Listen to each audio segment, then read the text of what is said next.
Ciao, sono Michele Righetti. Oggi facciamo il brano numero 25 del Cesi Marciano. Si tratta di un minuetto di Enrico Bertini.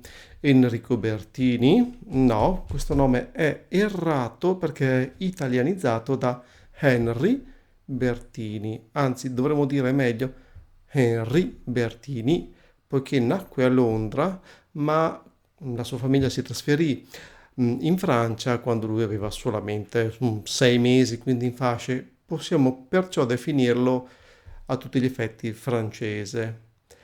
Questo è un minuetto in tonalità di Sol maggiore. È molto interessante perché inizia alternando la mano destra con la mano sinistra. Ci sono dei salti abbastanza notevoli di ottava da eseguire non particolarmente veloci, ma sono pur sempre dei salti. Come tutti i minuetti che si rispettino, è diviso in due parti, quindi il minuetto vero e proprio con i suoi ritornelli e una seconda parte che potremmo definire trio, anche se sul cesimarciano non è specificato che si tratti di un trio, però possiamo darlo per assodato che sia un trio. Quindi, come al solito, la struttura del minuetto: eseguiamo il minuetto con tutti i ritornelli, poi procediamo con la seconda parte con tutti i suoi ritornelli, dopodiché, secondo la dicitura da capo minuetto, eseguiamo nuovamente il minuetto da capo, questa volta senza ritornelli, altrimenti diventa troppo ripetitivo. Bene, adesso andiamo a suonare prima a mani separate e poi a mani unite.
Se questo tutorial ti è piaciuto lascia un like ed iscriviti al canale.